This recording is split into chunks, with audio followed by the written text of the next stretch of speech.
It's a special edition of the BumbleKast. I'm your host, Ian Flynn, the Bumble King, and joining me as always is my Bumble co-host, Kyle, JCRB Krause. Hey, we got a guest today. This is exciting. Yes, we do.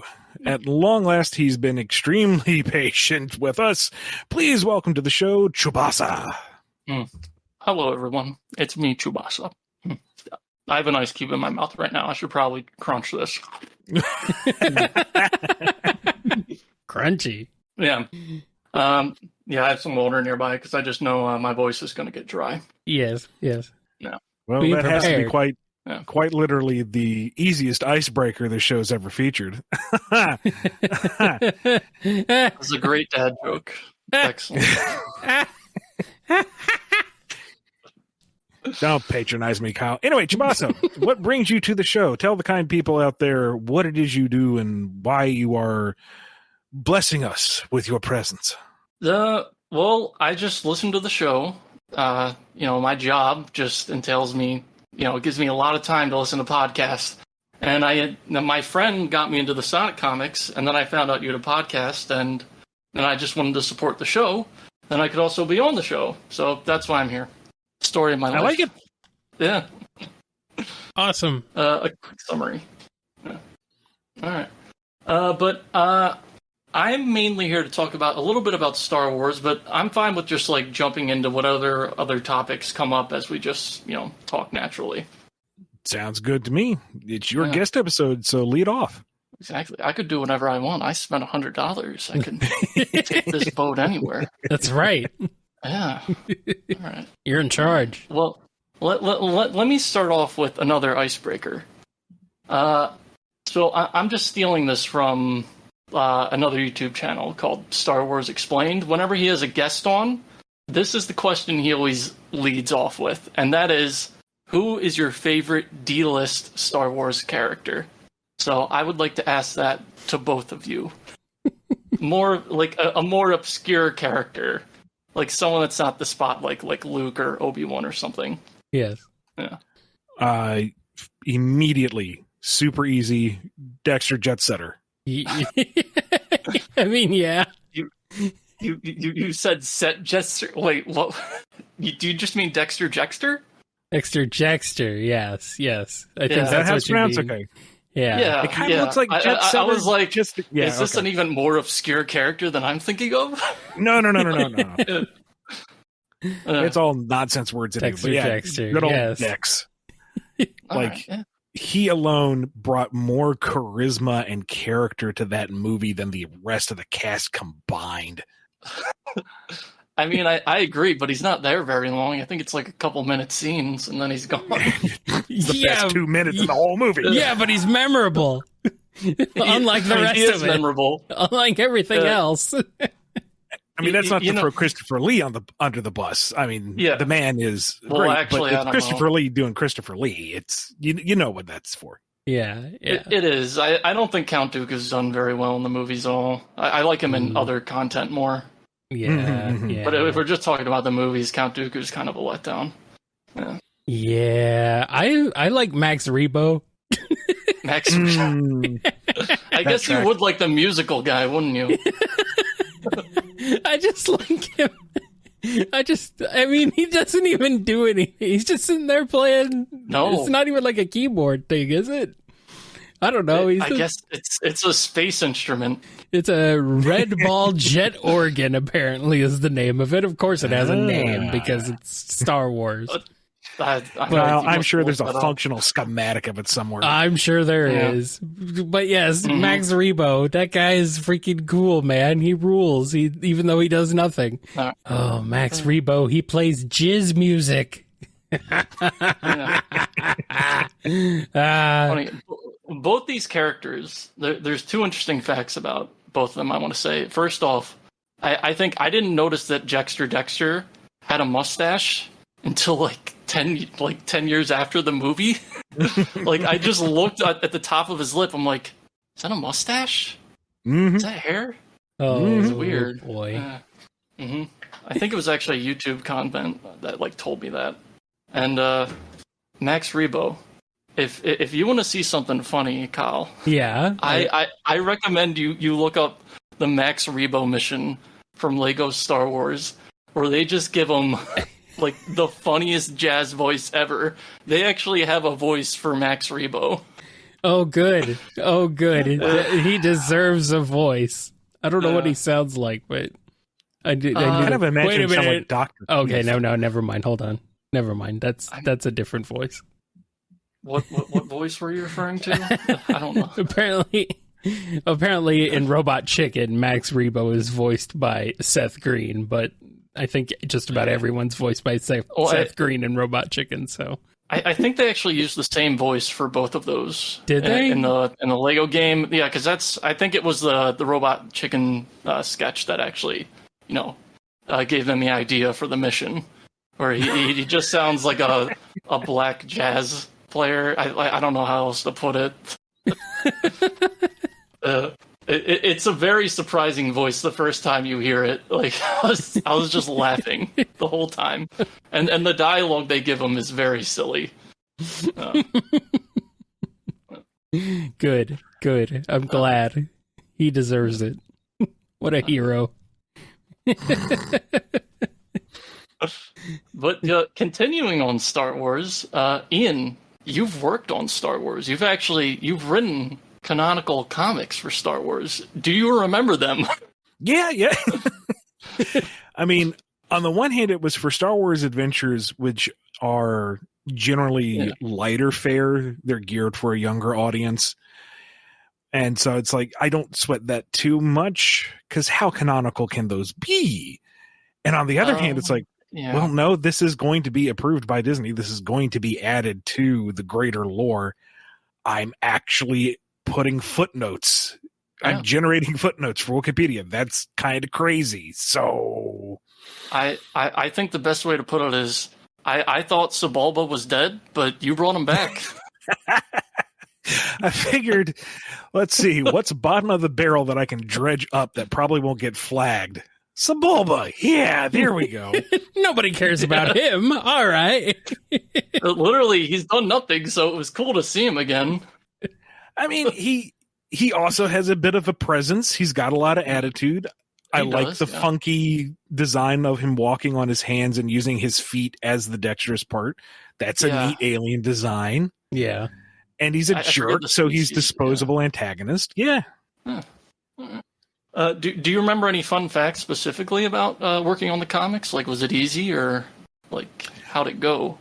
Oh, yeah, it was. The hardest part was just thinking of a pitch, because what story do you tell within the context of Star Wars that doesn't step on the toes of anything? Mm-hmm. But whenever I do something for a license, I try to do my due diligence with a deep dive. I didn't mean to alliterate that much. It just happened.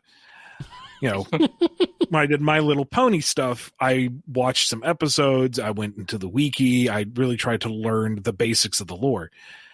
Star Wars, even with the rebooted extended universe, is just staggeringly massive. There's no way I could process that much information. So thankfully, IDW had a specific scope for what time period I was aiming at. So that narrowed the search.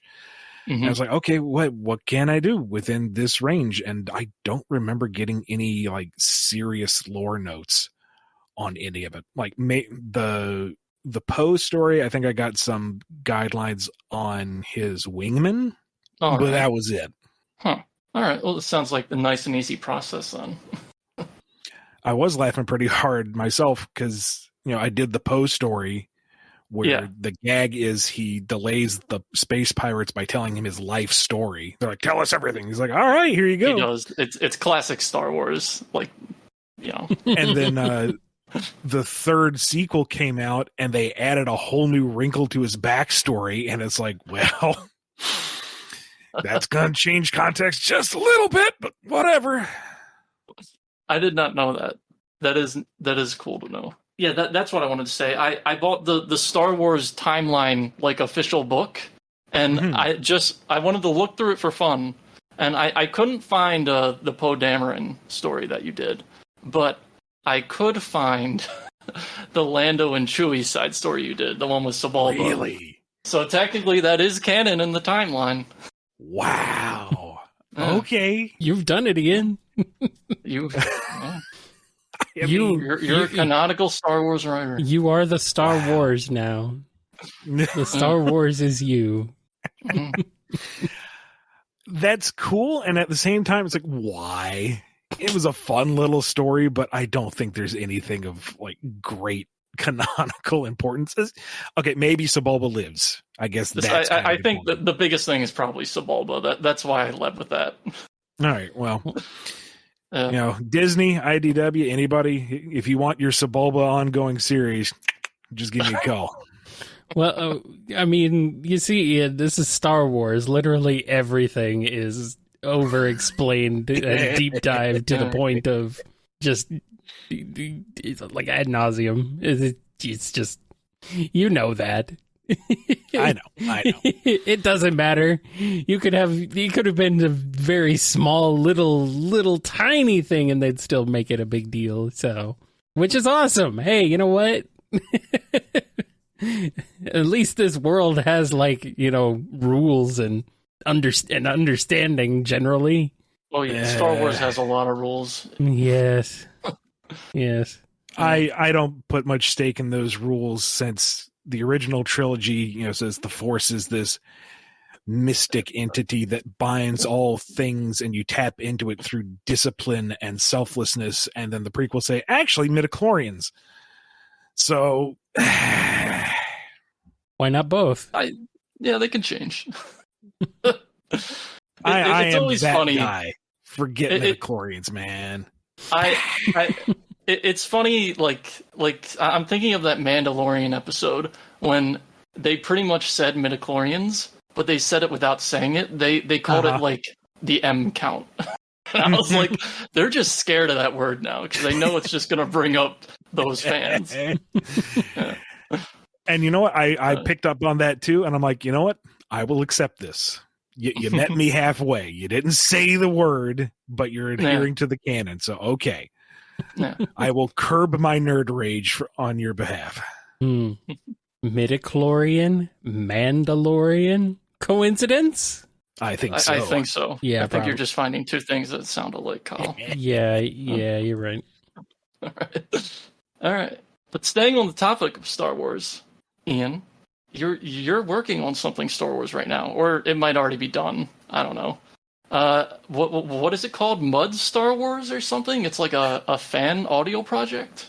Wasn't it like Mud 79 or Mud something? 79. Okay, yeah, all right. Really? Mud 79 is a radio drama produced by Fearless Fred Kennedy. Yeah. He likes to describe it as Platoon, but in the Star Wars universe. And the first season was following the main character, who was just a schmuck on this backwater world, who signed up for the Empire because it was a good job. And he's like the rank below Stormtrooper. You don't even get the prestige of Stormtrooper. You are the ditch digger. You are the, grunt in the most literal sense. And a story of his experience within the ranks as the Empire settles on this world post Rise of the Empire. Like, this is not immediately, but shortly after Episode 3. And his perspective, what is the perspective of someone who isn't, a Jedi or a Sith Lord or a commander? It's, what is the civilian view, or what is the grunt level view of these higher level politics, and how the structure and the order and the quality of life that the Empire brings does seem pretty nice when you're out in the middle of nowhere and, you don't have plumbing. So, very interesting, very character driven. Fred went back and is remastering the first season, tightening things up, doing some redubs, and that's being released now once a week, twice a week. Okay, so is everything that's coming out now, is this all just the remaster, or is it? Yeah, this is the remaster. All right. So it's a great time to jump on. And then I am a character in season 2. Okay, because I was gonna ask, I was like, I listened to maybe the first 5 episodes, and I'm like, Ian keeps promoting this. I haven't heard him once yet. I'm not in it for a bit, and a lot of it is driven by Fred because yeah, it's his project, so I'd expect it's his project, mostly and him. Yeah, it's a lot of volunteer voice work. So you're not going to hear me do a long soliloquy, but it is a really solid project. I am a fan of it by itself. Like I messaged him and said, Fred, I will be anything. I will be a droid. I will beep boop for like one scene. Please let me do something. Wait, so you were the one that initiated the wanting to be in it? It wasn't the other way around? Like Fred was looking to hire people or like recruit people? I shamelessly fanboyed at him. Like we got to talking. We got to talking just in general, and I eventually got comfortable enough with him that I'm like, please, dude, anything. Literally, I said, I will be a droid. I will be a cranky droid in the background. Just let me do something for this because I want to be part of it. It's cool. And he's like, I got you, brother. And yeah, I'm excited for it. But don't wait for me to show up. Start listening to Mud 79 now. It's a really cool audio drama. Nice. Yeah, and it's free. Yeah. As someone that listens to a lot of Star Wars audiobooks, like this is on the same quality and it's free. I mean, he's a pretty big radio talent up here, so he knows his way around, audio design. But yeah, it's a high quality production. It is. I was very impressed with how everything sounded and stuff. So yeah. In terms of, I think I have to give it a re-listen because I've only listened to it. Like normally, I listen to my audiobooks at work where I can focus more. I only listen to this stuff at home while playing video games, which meant that I wasn't paying as much attention. So I need to give it another shot so I can retain more of the information. I was using it on my walks, and it was getting a little awkward because I'm going, yeah! And like people are giving me funny looks as I'm walking by them. Like, sorry, I'm listening to a thing. Never mind. Yeah. How hype are you going to get when you hear your own voice line? Oh, terrified. Like, oh, okay. Not hyped, just scared.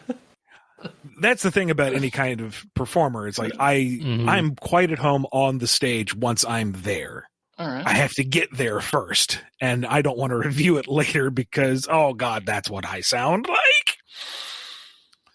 But no, I absolutely do not want to spoil anything. But there's some contextualization to the Clone Wars that shows up towards the end of season 1 that literally made my jaw drop. Like the line delivery, the context, everything. I'm like, oh my God, this is amazing. I think that's about the time I was like, Fred, please, anything, beep boop, please, let me in, open the door. I swear, if you actually do show up and you're just like an R2 unit or something, I will laugh very hard if that is the case. But I look forward to actually actually getting through the rest of it and actually hearing like what your role even is in that. Let me actually ask this because this is a backup question I had in case of emergencies. Like what? Like it doesn't like you guys don't seem as into Star Wars as like a Star Wars fan like me. Just by listening to you through the show.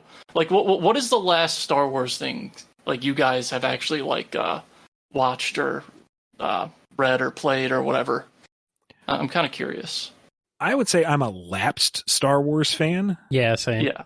Like, my dad had the original VHS cassettes, and I watched those religiously. Yep. I bought the early extended universe guides to planets, guides to species, guides to weapons, guides to vehicles, and like poured through those. When episode 2 came out, watched it once in the theater. As I was leaving, I ran into a good friend of mine who was just going in for his first viewing. And so I just snuck in with him and watched it again. Actually ducked out of work to watch the Genndy Tarkovsky Clone War season finale. Oh, that's another easy thing we could talk about.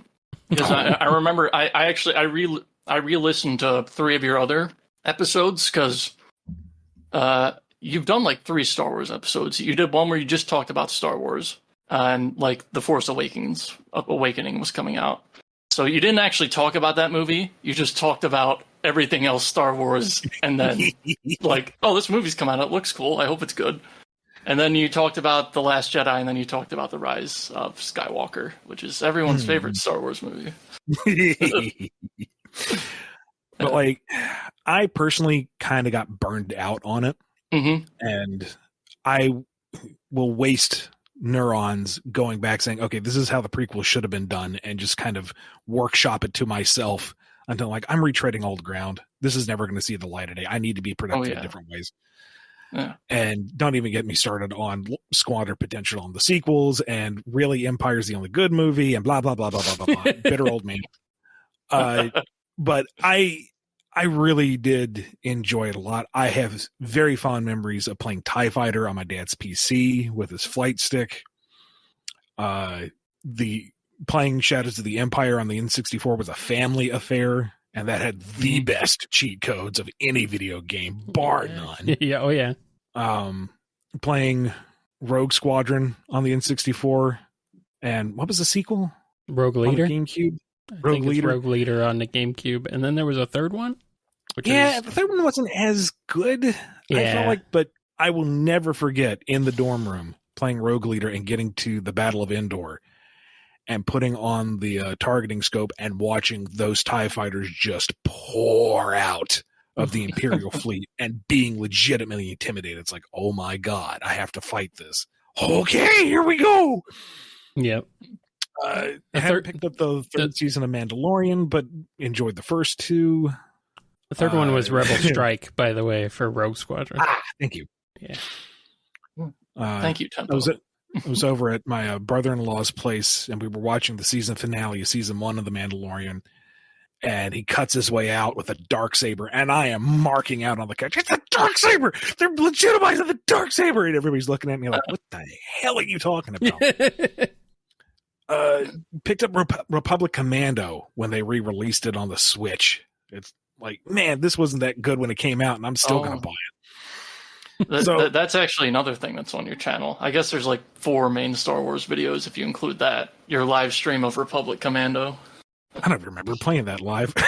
Yeah, you did. Yeah, I watched it. I think it was. I don't think. I'll just be honest. I don't think your commentary was amazing on it. You're pretty focused on the game, so yeah. There's a reason we don't do that too much anymore. But this is all to say, I am a fan. It's just not as rabid as I was as a teenager. No, I totally get it, because Star Wars is getting pretty bloated now, especially in the hands of Disney. So it's better just to pick and choose, I suppose. Yeah. Whether you come back or watch something or whatever. But I don't think... I don't know if you answered my question, though, because I did ask, like, what was the last Star Wars thing you watched, played, or whatever? I think it was Mandalorian Season 2. Okay, yeah. All right, then I guess you did answer it. I talked over Kyle. Yeah, Kyle, you? Kyle. I mean, does it count if I recently played some Star Wars Episode 1 Racer? That counts. Does that count? I mean, like it's Pod not Racer? like it's not. Yeah. Yes. It's not like the first time I played it or anything, but I mean, I played it again just because. It's actually but them re-releasing all those old games on like current hardware is interesting for me, because I didn't become a Star Wars fan until like way after all those games came out. So I always hear people talk about like how cool Pod Racer was, and like how cool what the heck was it, Republic Commando or Battlefront 2, which I actually did play Battlefront 2 when that came out. But I don't know, man. I'm a pretty picky gamer, and a lot of these like older licensed games are kind of like missing like solid gameplay aspects for me. Like they always feel kind of clunkier for me. Like I did really like Republic Commando, and sort of like how it's like you cannot play that game without using your teammates, because enemies are just like way too bulky. Yeah. Yeah. Yeah, it's definitely interesting. I like having a lot of these old games. You're right, a lot of them don't necessarily hold up super well, but they're still fun to go back to once in a while. And they are fun to go back to. Otherwise, before that, the last thing I've seen was Episode 9 in theaters. That was pretty much it. Oh, yeah. But I mean, as a kid, I was a huge Star Wars nerd. Like, my parents introduced me to Star Wars very early on, and when it got re-released in theaters for the first time, I was there. I was very much on board. I remember. I was on board. Hearing that in the yeah. You saw the remasters in the theater. Yes, I saw the remasters. Yeah. Yes, but I'd watched the originals before at home, so at least I'd seen those. But yeah, that was. And then I just was like, I really did love Star Wars games, like X-Wing versus TIE Fighter on PC was just, God, it was way above my head, but when I actually kind of figured out how it worked, it was glorious. Loved Rogue Squadron.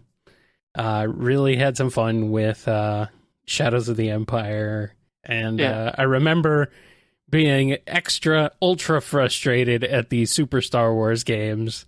It was like, yep. Oh, they were.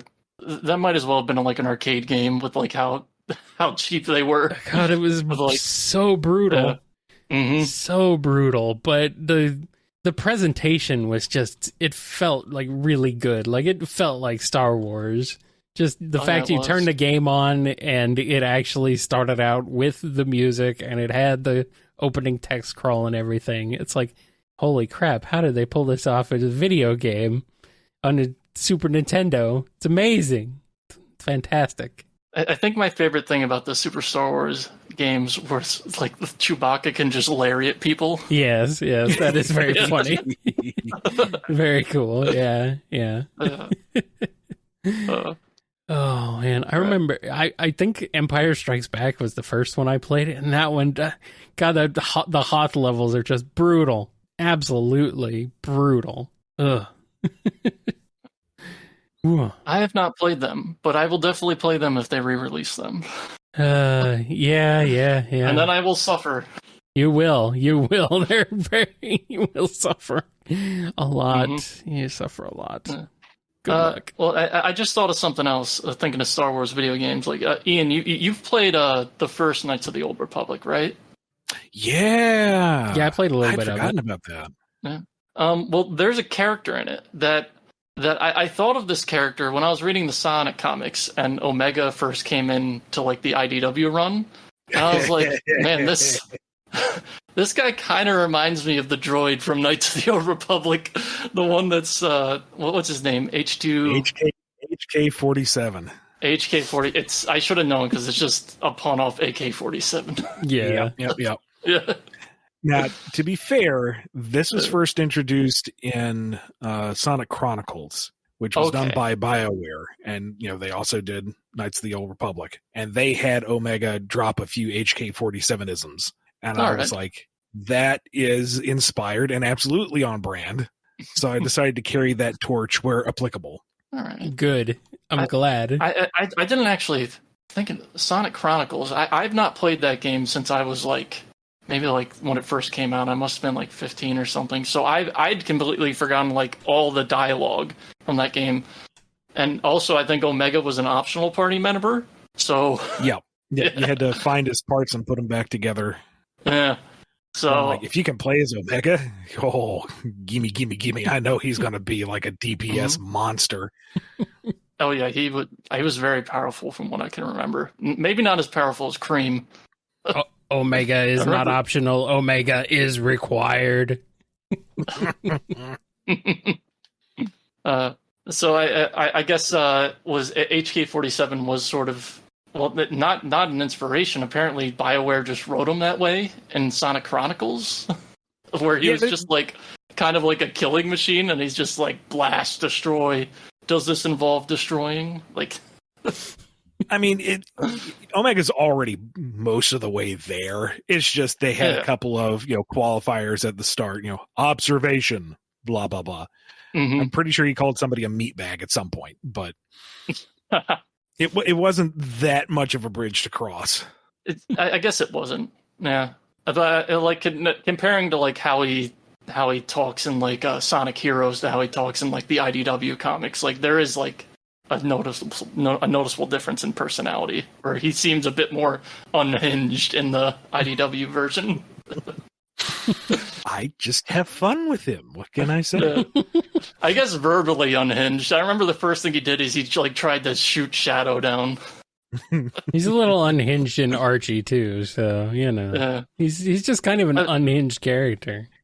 I'm not as familiar with the Archie variant, so I wouldn't be comfortable commenting on that. He's pretty much the same. Oh, is he? Yeah. Ian didn't have to change much.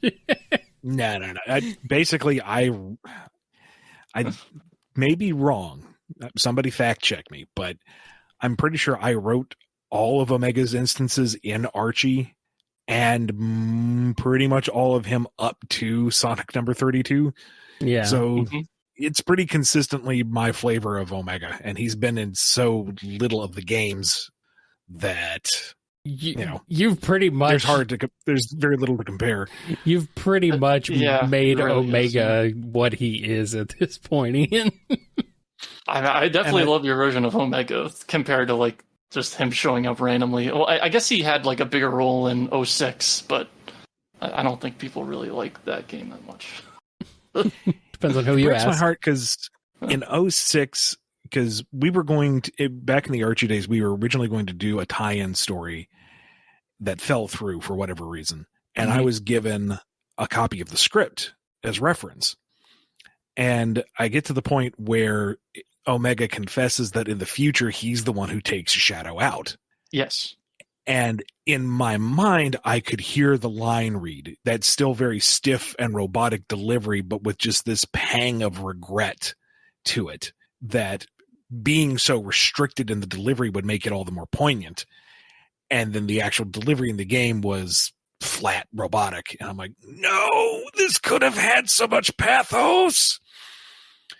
So that's what I try to do with Omega, is he is very one note, but the way you play that note can make him hilarious or terrifying or kind of tragic if you spin it just the right way. And because he is so one note, you use him in small doses so that when you hit those nuanced moments, they feel more prominent than they really are in the long run. Yeah. That actually got me thinking. You didn't write this, but Dan, I forget his last name, but the other IDW writer, he wrote like that little side story with Omega and what's the other robot's name? The one that hangs out with Cream. General. Yeah, General. Where they sort of have a sparring match and sort of their ideals are sort of batted together, and that's actually a part that actually I really like Omega in, where I feel like he can very relate to General's like need to protecting, and somehow they bond even though all he wants to do is destroy Eggman robots. Mm-hmm. Yeah.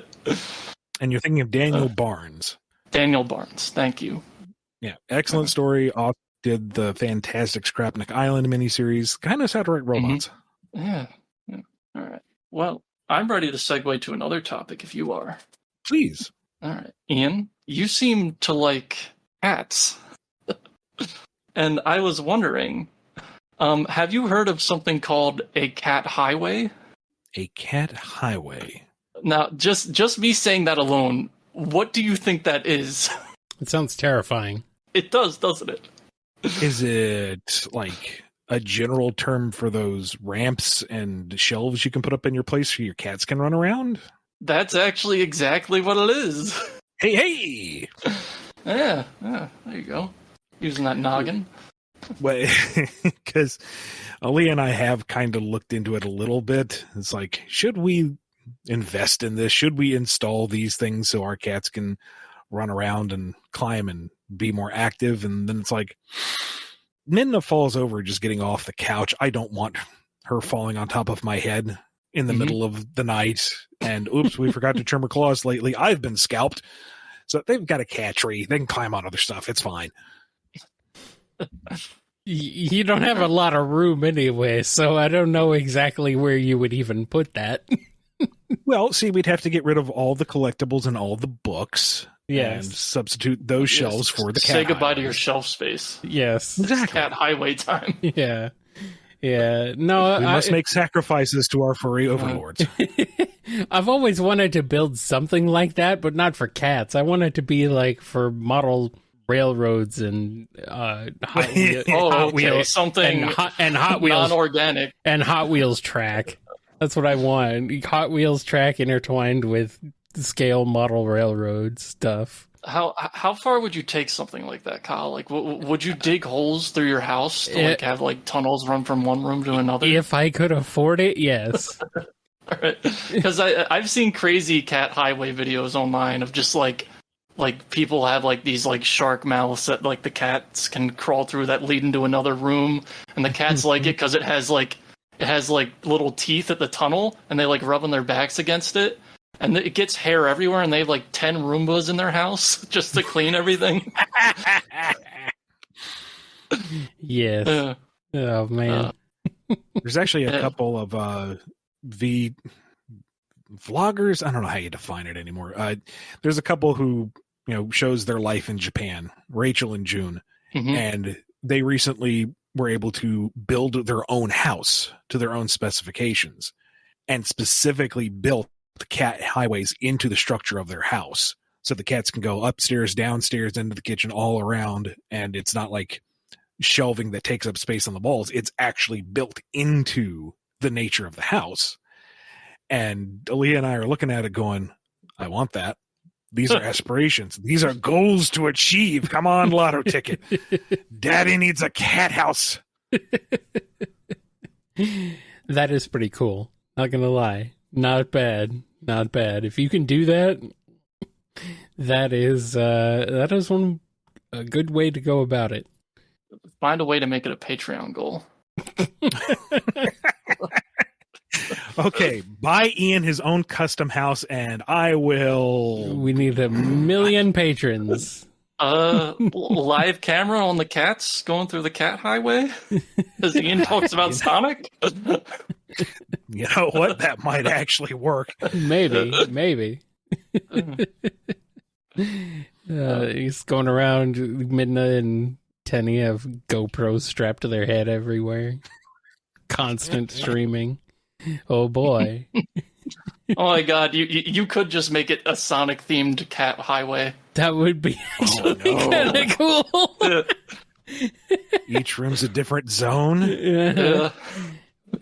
Got a chemical plant. Whoa. How much of this house is just going to belong to the cats? Like, is there any? Oh, we're already at least 80%. Oh god. I was going to say the house is for the cats. The people just happen to also be there. We have a living room and a kitchen and a bedroom, and the rest is, well, that's chemical plant zone. That's for the cats. Speed highway right here. Mm-hmm. Literally. Have a little basket for them to sit in that looks like the Eggmobile, so it looks like they're piloting it. Have one of those little batting balls hanging from the bottom that looks like the checkerball ball and chain. They can just keep batting at it. That's adorable, actually.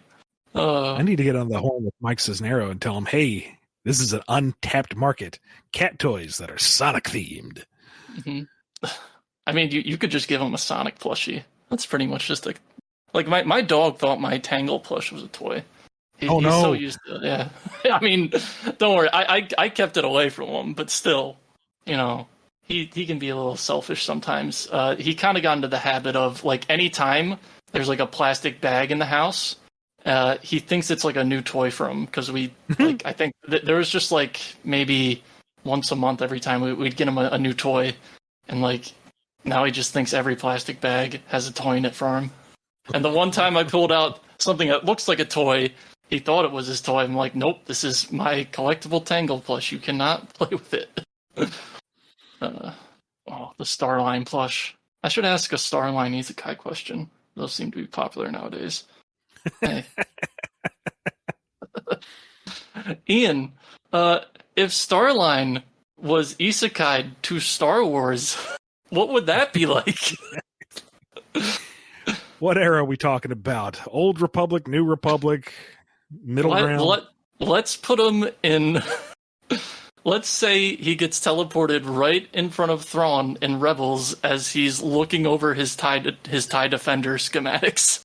Oh my god. Yeah. Thrawn and Starline in the same room. All right. Go, like, Ian. Quick aside before we get into that.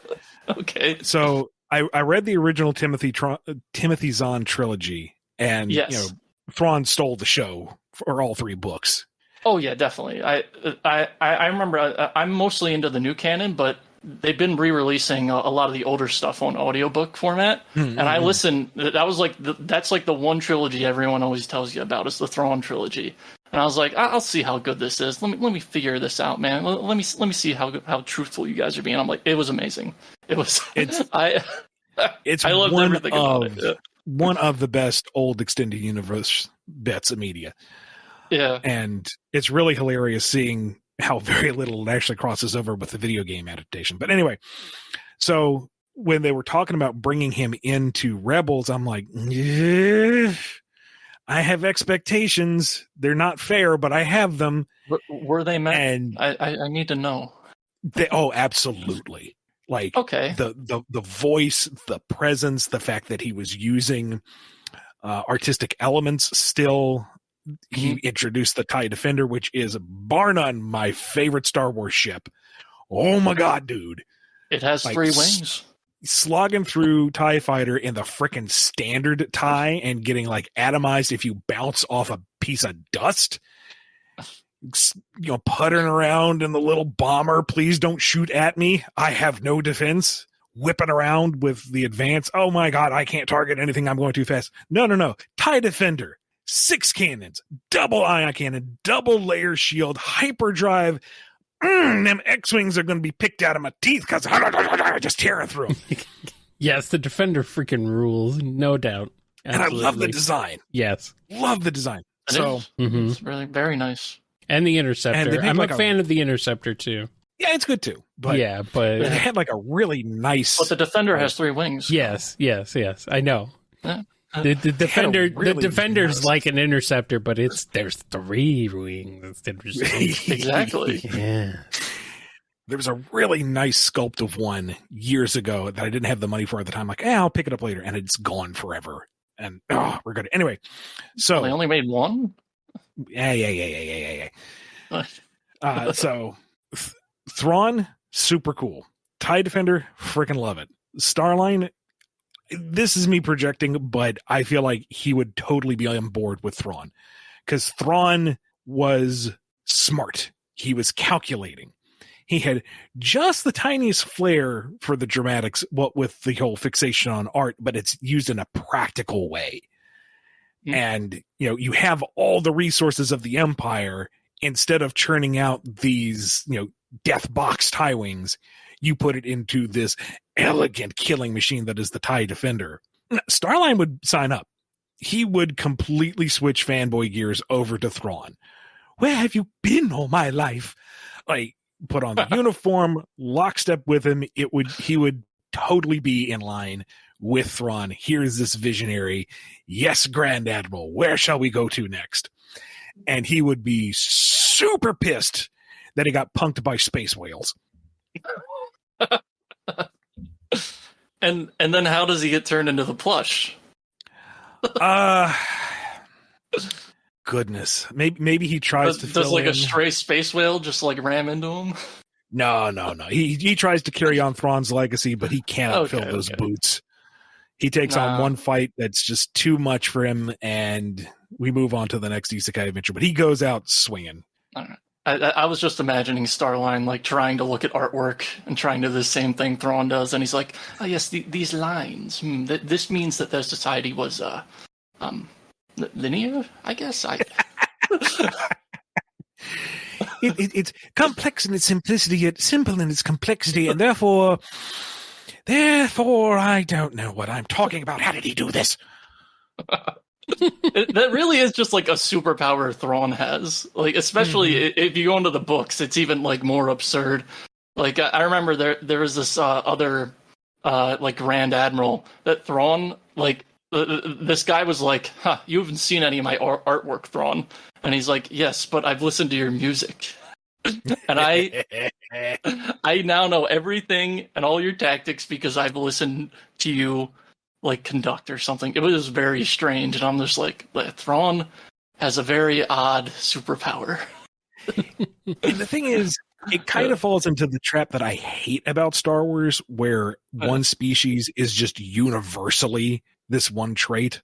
You know, yeah. So, well, I think it's only Thrawn can do it, and none of the other Chiss have that ability. Yeah, it's just, I remember the books, he looks at some painting and therefore he knows the psychology of every Mon Calamari that's ever lived, and therefore he can win this battle. It's like, no, it could be reflective of a region and a time period or a political bit, but they're people. They should have different interests and thoughts and feelings and whatnot, but it's also kind of a cool fantasy power, so whatever. Yeah, I always thought his power was a little bit of a stretch, but I think like sometimes it makes sense. Like with him, like sort of just like studying Jedi artifacts and just like getting a better understanding of like how the Jedi work, and that's how he outsmarted Ezra and stuff. Yeah, I liked how they used it in Rebels because it was much more personal.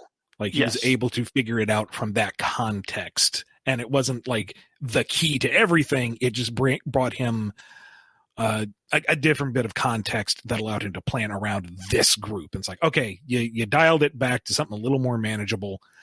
So yeah, no, I'm very happy with that. All right. Well, it seems like we need a new topic to talk about. Do you guys have anything? Oh, I have these random notes jotted down, and I just forgot. One of my notes is just buff huts. Because I just wanted to talk about how Star Wars has buff huts in it. But only in like the comics. It's very odd. I was not aware of buff huts. I am looking this up, and I guess so. Yeah, I don't know why, but in the Star Wars comics, like the current ones coming out, every once in a while they'll like to introduce what I like to call an able-bodied hut, which is like a hut that can like throw down on their own, whether it be because they're buff or they have like mechanical enhancements. Yeah, all right. Yeah. I'm seeing a picture here of Boku here, and he actually looks kind of cool. Yeah, I think that's the guy that works for Crimson Dawn, Boku.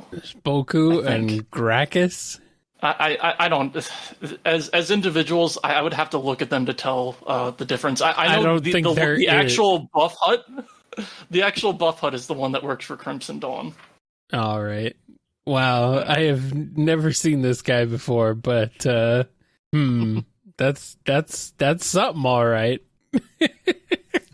Kind of changed it from race of slugs to race of kind of snake men. Yeah. I think they're still slugs, even like I think but more abled slugs. I don't know. Sluggy snakes. I mean, with a core like that, you can turn on a dime no matter how big you are. And another note I have.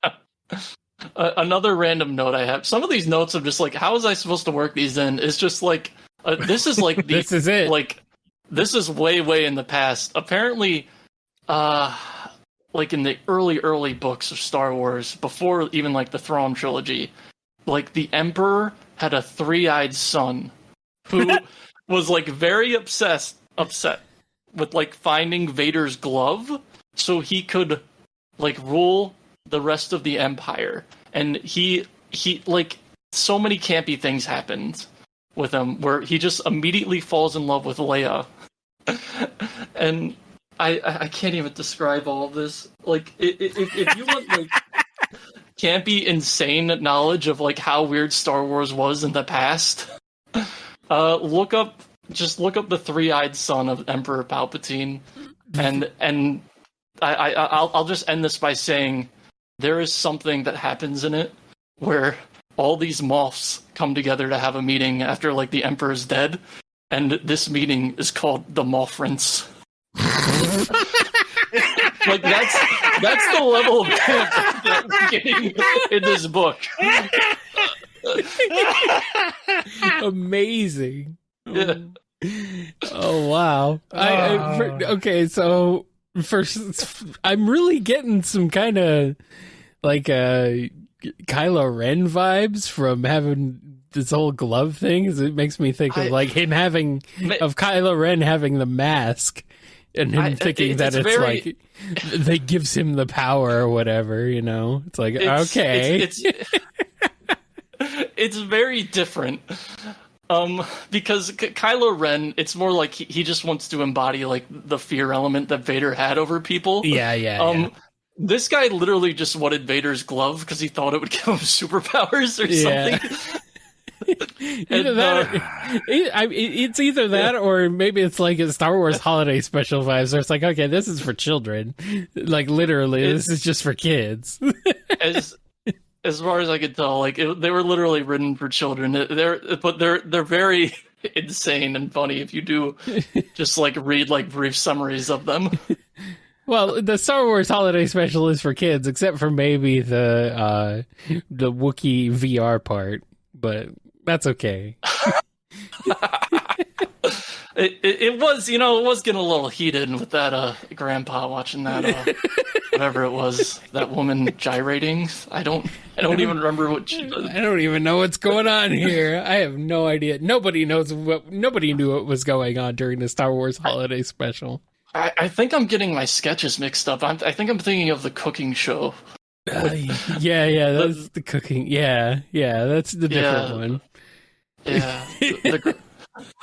Itchy can. Was his name just Itchy? Yeah. Didn't they all have really dumb names? Yes, they did. I think so. Yes, Chewie, Itchy. Oh, I don't know what the other ones were, but yes.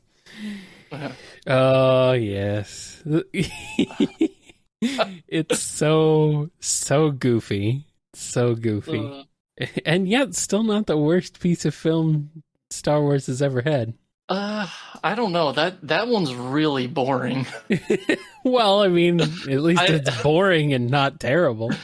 It's so uniquely bad and like crazy. I guess there's some element of enjoyment you could get from it. I think I would want to watch any of the movies over that, even like Episode 2. And I hate Episode 2 of Star Wars. Really? Yes. Not really.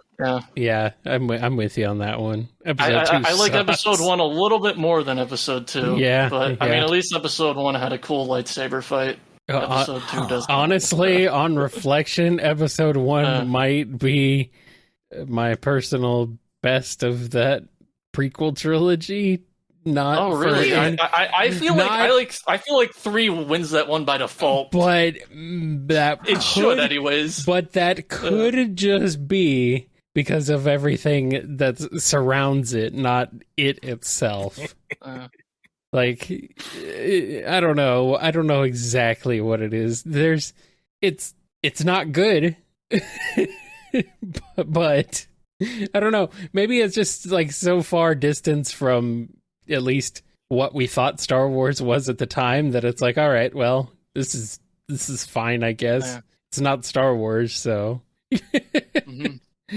I think the whole Clone Wars series really just helps Episode 3 work better. Even though I still think Episode 3 is very problematic because that came out before the Clone Wars series, which just means that there's just messiness because of that regardless. Well, yeah. Where's the spoken on Episode 3? Yeah. Didn't exist yet. It might be because I haven't actually watched the Clone Wars stuff, so that's probably why I don't necessarily have the same reverence for Episode 3. Mm-hmm. So, but I do know Ian watched all of Rebels, but I know you weren't as interested in the 3D Clone Wars, Ian. No, and I think that's partly because one, the Genndy Tartakovsky designs did not translate well into 3D, and two, I think I caught like a few of the stinkers from season 1 or something. It's very much like. I only know this because of like I watched Red Letter Media say this, but where it's like Star Trek Next Generation, like the first season of that I heard was pretty bad, and it's kind of the same place with like Clone Wars, where it's really as the later seasons get better and better. So it's that's what I hear. Mm-hmm. I will say I tried getting into it again just to catch up and just haven't had time to really do it.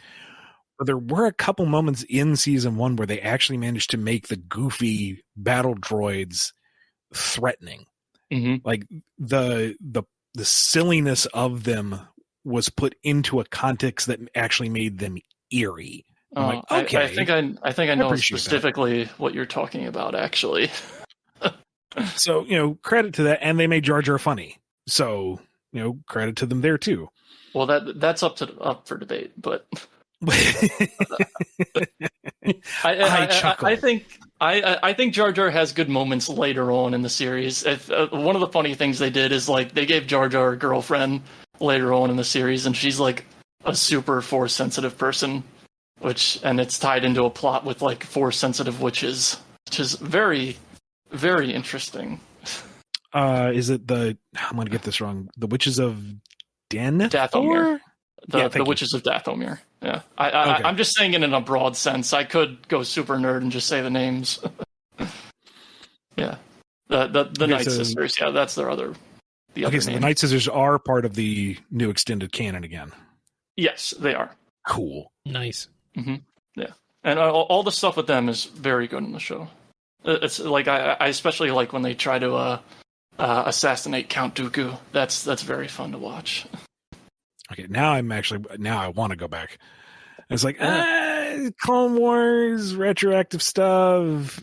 Anakin has a Padawan.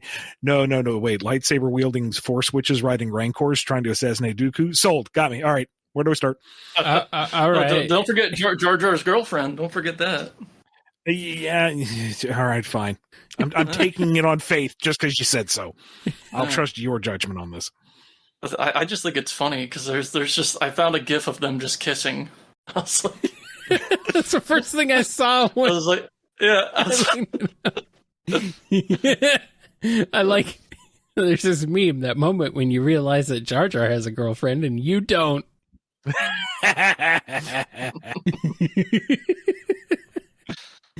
I'm still a fan of Darth Jar Jar. That whole thing. That meme will never die. I wish that were real. I really do. It would be so much better. It would make so much more sense than It wouldn't make sense. It wouldn't make sense, but it would at least be ridiculous. Okay, the only way I would accept this is if they did this like after the first 3 episodes, and then it was revealed it was all his plot. But like going like Clone Wars and like deep dive into books and stuff, like there's just no way Jar Jar would have done anything evil. I'd have preferred if instead of freaking Darth Sidious coming back in episode 9, if it were just freaking Darth Jar Jar instead. That would have been a way better movie. Wait, Kyle, there is actually a way they could have. Okay, so they are doing these things called Star Wars Visions. Yeah. It originally started out as just like, it's Star Wars anime aesthetic, and we're going to tell like random, like non-canon Star Wars stories. Yeah. In the second season, they seem to have increased the animation style to just like sort of go into anything. Like they actually brought in a claymation style from like the what is it? Like what is it? The dog and like the inventor guy, and he goes to the moon because he thinks it's cheese. What's that series called? Oh, shoot. I know what you're talking about. Chat. Help me, chat. Wallace and Gromit. Wallace and Gromit. Yeah. Okay, so they had the Wallace and Gromit people do a short. That was actually very cute and charming called I Am Your Mother. And very funny, too. Yeah, but they could totally just do a Darth Jar Jar there. Okay. Non-canon. It would have to be non-canon now, Kyle. You know what? Why? This wouldn't be the first time the Star Wars canon has been changed. But to start over entirely just to do Darth Jar Jar? It's not the first time this week that the Star Wars canon has been changed. Ooh, use our convergence in the Force. When I use this for my Bombasani. You don't have to change. You don't have to change anything about Jar Jar to have Darth Jar Jar come later. You don't have to change anything. Not a thing. Oh, it's goofy fun. Although I am interested in this sort of like what if Star Wars series. I actually did not know about this. I'll have to check that out. I actually recommend it. Season 2 of Star Wars Visions is very good. I definitely, yeah. Well, I don't think they didn't advertise it as much. Like it just kind of came out. That's too bad. Yeah, but I mean, it's on there. If you have Disney Plus, you can just watch some of those shorts, and a lot of them are like, I'm trying to think. That there's one called like The Dancer, which is just, I don't think it would be best for me to describe the plots of these. No. Yeah, because I definitely would just not do them justice. But I would say if you want very interesting animated, non-canon like takes on Star Wars, then that stuff's there. Cool. Some of them are very fun. They are. Now there is actually one thing. I don't know how much time do we even have left. I've not been keeping track at all. We've actually gone over the hour mark, so let's hit one more topic and wrap her up. Time flies. Okay. Yep. I don't feel like this has been getting as much attention as I would have liked, and it's actually a work of yours I very much enjoyed, and it is your cat comic, as I like to call it. Oh yeah, yeah. So I don't know. I would like to talk a little bit about that. Like, where'd the idea for that come? Because from what I've read of it, I very much enjoyed it. Actually, I liked it. Like, I'm not trying to like throw this other series under the bus, but I liked it more than Drogoon. Well, I'm glad you enjoyed it. Thank you very much. Yeah, but I think that's just because I like more vibrant, like colorful things more. That's kind of what the purpose is. So, in case you aren't as well read as Chubasa is, he's talking about The 9 Lives of Claus McGee, which is an original book of mine. It's over on BumbleKing.com. Only digital prints right now because printing stuff for realsies cost money. And issue 2 is in the works right now. So that's good. It'll be trickling out slowly but surely. And once we get issue 4 done, that can go into trade because that'll be much easier to print. Right. Yeah. But it is in one part to do something that's just fun and whimsical because Drogoon is very, dramatic and mythological and serious magnum opus. It is in a lot of ways, scratching the itch of I will never get to write Star Wars, so I'm going to do my own space opera. Thank you very much. With dragons. Nyeh. But that has to be so tightly constructed and is a much harder sell, whereas Claus McGee is just, it's fun. It's whimsical. Here is this goofy cat in 9 different lives, all running parallel, but also having strange crossovers. And how much of this is going to be just wacky, goofy fun? And when is the shoe going to drop and you find out, oh, wait, there was plot all along. And it was also an excuse just to work with Jonathan Griffiths because I have loved his art for a while. He is so insanely talented.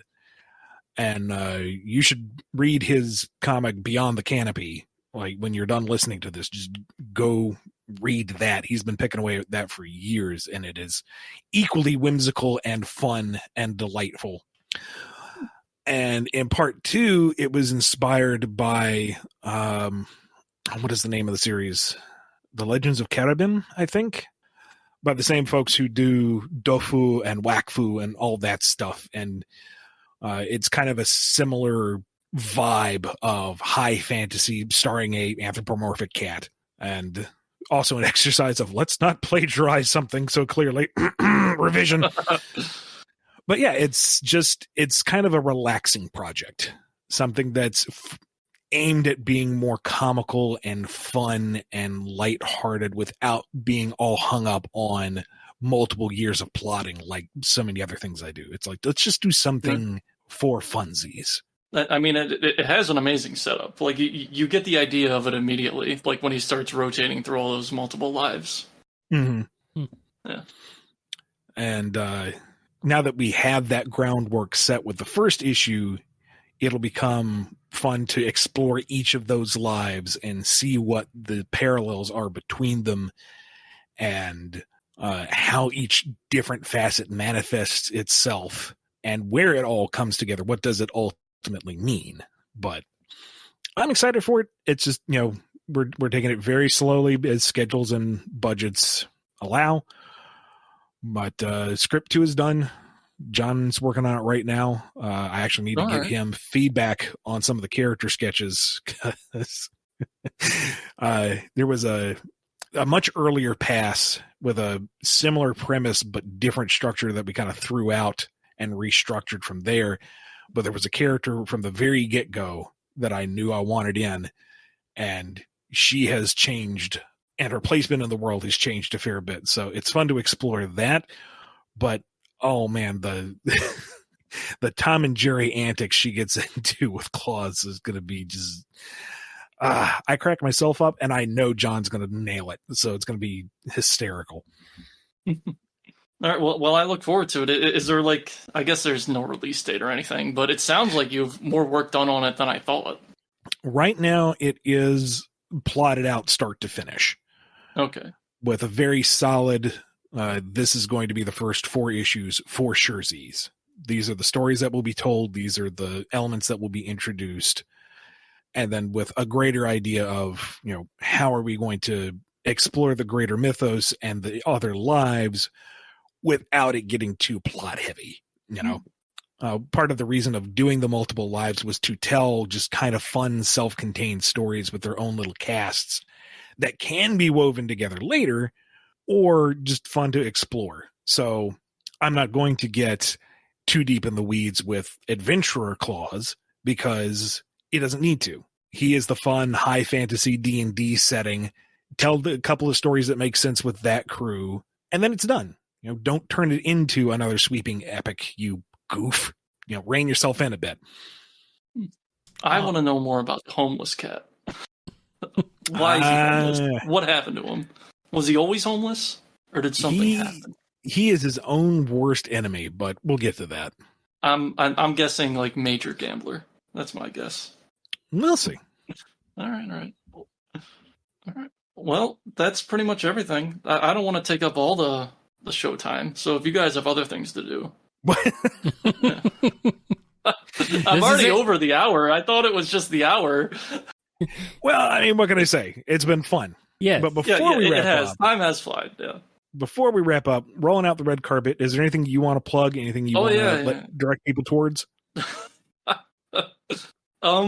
Technically, I do have a YouTube channel, and technically, I do have more subscribers than you guys. But really, good. Send some of them over our way.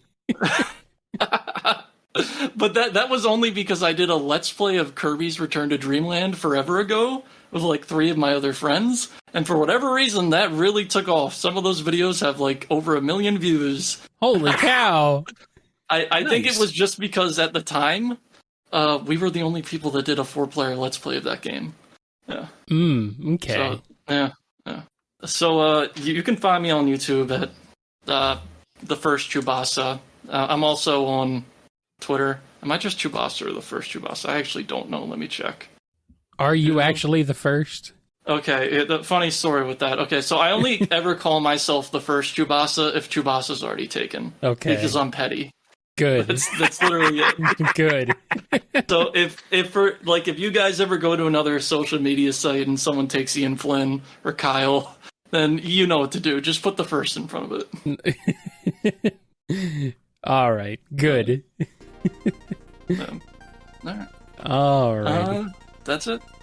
All right. Awesome. Thank you so much for joining us and sponsoring this episode. Been a delight. Check out the first Chubasa's YouTube video and, revel in his success that we haven't quite matched. That's going to wrap us up for this special edition of the BumbleKast. Be good to yourselves, be good to each other, and we will see you next time with more BumbleKast.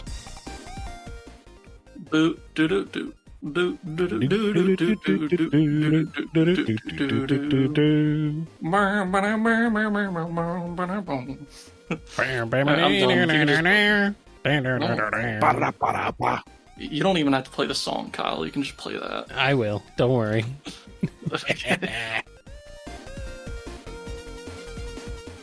One second, my mom just came home, so I have to say something real quick. Hi, Mom. Oh boy. Am I the first person to ever get interrupted by their mother on the show? I don't know. Maybe. I think so. Not the first to ever get interrupted, though. Okay. Yeah. I know you got interrupted by like the weather one time or something. Multiple yeah, times. yeah, well. Multiple You got times. interrupted by Mother Nature. Ah. Yes. Uh. You've been listening to the BumbleKast, a co-production of Bumble King Comics and the KNGI Network. Original theme music composed by Ken Coda Snyder. Remixed intro by T-Lopes. Find out more information, along with podcast feeder links, MP3 downloads, and more at bumbleking.com and kngi.org.